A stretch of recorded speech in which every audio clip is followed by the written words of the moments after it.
Donc aujourd'hui, confection de la crique ardéchoise. Donc pour 4 personnes, nous allons compter à peu près 3 pommes de terre par personne.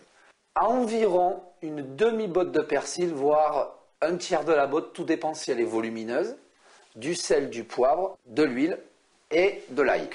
Premier lieu, confection de la persillade. Donc vous prenez votre persil, un petit saladier et nous allons équeuter le persil. Donc c'est-à-dire enlever uniquement la feuille du persil. Donc nous avons épluché l'ail, le persil à tremper dans l'eau pour le nettoyer. Donc maintenant nous allons l'égoutter et l'essorer. Une petite astuce pour l'ail. Hop, un petit coup sur la tête. Comme ça après la peau s'enlève beaucoup plus facilement. Donc voici, persil essoré et séché, tête d'ail épluchée. Et nous allons faire une petite persillade. Donc vous mélangez le persil, un peu l'ail sur le côté pour le moment.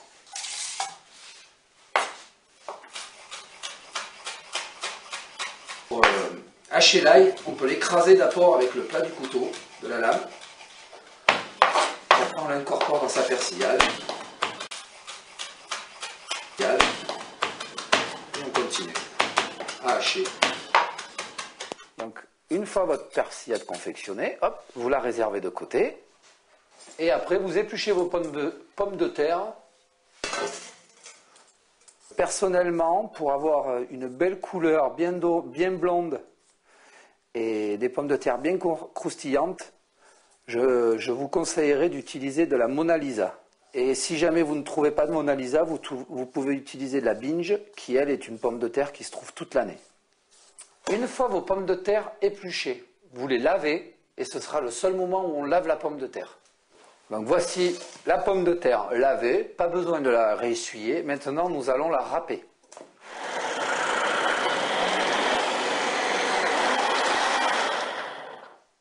Une fois vos pommes de terre mixées, vous mettez de suite le sel, le poivre et la persillade.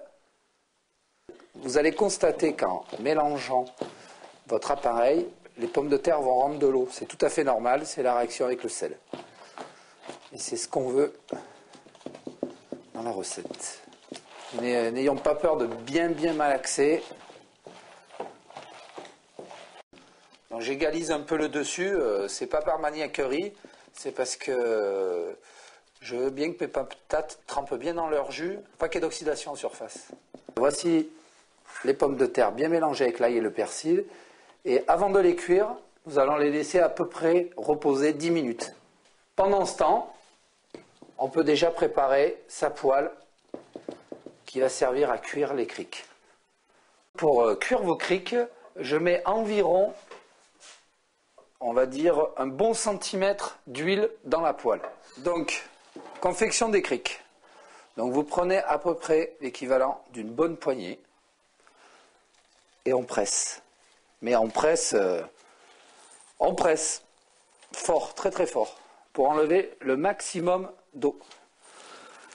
Et on donne la forme qu'on veut avoir de sa crique. Donc voilà les 6 criques confectionnées. Par contre, comme il y a un certain temps de cuisson qui doit être à peu près, on va dire, pour 10 minutes pour les criques, nous ne préparons pas les autres d'avance. Parce que dès qu'elle a contact avec l'air, la pomme de terre noircit. Et quand on met la crique dans l'huile, il faut que ça chante. Voilà, donc on constate que ça chante, donc l'huile est à température. Alors un petit conseil, encore une fois de plus, quand vous mettez un objet dans de l'huile, toujours le prendre comme ça, poser de ce côté et vers l'extérieur. Car au cas où il y ait une projection d'huile, la projection se fera vers l'extérieur et pas vers vous. Voilà, bien repositionné. Voilà, on peut constater que la pomme de terre blondit. Donc voilà, bien laisser dorer les faces avant de le retourner, car sinon la pomme de terre, la crique, peut se désagréger dans votre huile. Donc là, nous avons travaillé avec de la Binge. Je conseille quand même fortement d'utiliser de la Mona Lisa, qui est vraiment une pomme de terre à frire et qui va vous donner des criques bien blondes et bien croustillantes.